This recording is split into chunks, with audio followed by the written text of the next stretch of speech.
Hello friends, আমি পিয়ালি। আজ চলে এসেছি তোমাদের সাথে আরও একটা নতুন রান্নার রেসিপি নিয়ে। নিরামিষ দিনগুলোতে আমাদের খুব চিন্তার কারণ হয়ে যায় কী রান্না করব। তো সেরকম দিনে তোমরা যদি এই রেসিপিটা ট্রাই করো তাহলে কিন্তু চিন্তা অনেকটাই কমে যাবে।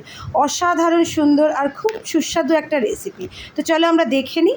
আমি কড়াই গরম করে তাতে বেশ খানিকটা সর্ষের তেল দিয়েছি।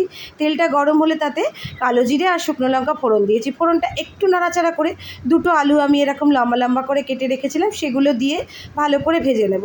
আলুটা একটু লাল লাল করে ভাজতে হবে। যখন আলুটা লাল লাল করে ভাজা হবে সেই সময় আমি এতে ঝিঙেটা অ্যাড করব। আমি দুটো ঝিঙে লম্বা লম্বা করে কেটে রেখেছিলাম।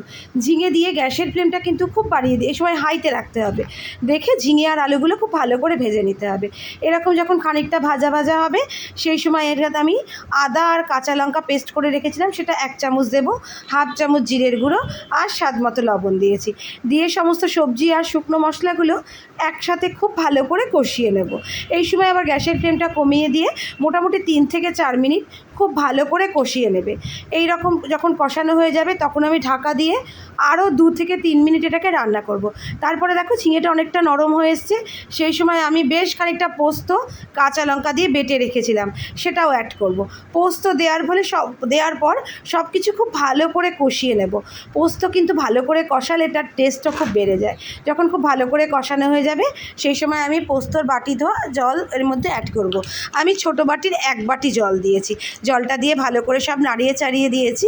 এবার আমি মটর ডাল ভিজিয়ে রেখে সেটা নুন মিষ্টি আর কাঁচা লঙ্কা দিয়ে বেটে রেখেছিলাম। তো সেটা এরকম ছোট ছোট বড়ার আকার করে এর ওপরে দিয়ে দেবো। বড়াগুলো কিন্তু আলাদা ভাজিনি, কাঁচাটাই আমি এখানে দিয়ে দিয়েছি। এরকম দিয়ে ঢাকা দিয়ে এটাকে কিছুটাক্ষণ রান্না হতে দেবো। মোটামুটি 7-8 মিনিট পরে ঢাকনা খুলে নিয়েছি। দেখো এখন বড়াগুলো সেদ্ধ হয়ে গেছে। এই সময় আমি এতে আরও খানিকটা দুধ অ্যাড করব। যে বাটিতে করে জল দিয়েছিলাম সেই বাটিরই 1 বাটি দুধ দিয়েছি। এবার দুধ দেওয়ার পর সব কিছু একসাথে নাড়াচাড়া করে নেব। আর ওপর থেকে 1 চামচ চিনি দিয়েছি। এটা নিরামিষ রান্না, চিনি মিষ্টি দিলে এটা খেতে একটু ভালো লাগে, তবে তোমরা চাইলে স্কিপ করতে পারো।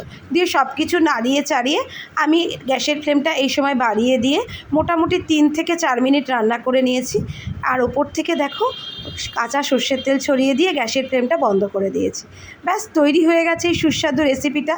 গরম ভাতের সাথে এরকম যদি একটা রেসিপি থাকে তাহলে কিন্তু সেদিন বাড়ির লোক 1 মুঠো ভাত বেশিই খাবে। তোমরাও অবশ্যই বাড়িতে একবার এটা বানিও আর আমাকে কমেন্ট করে জানিও তোমাদের কেমন লাগলো। আর তোমরা যদি ইউটিউব থেকে দেখে থাকো তাহলে আমার চ্যানেলটা সাবস্ক্রাইব করার, আর যদি ফেসবুক থেকে দেখে থাকো তাহলে আমাকে ফলো করার অনুরোধ রইল। আজ এই পর্যন্তই। খুব শীঘ্রই আবার আসবো নতুন কোনো রেসিপি নিয়ে। টাটা।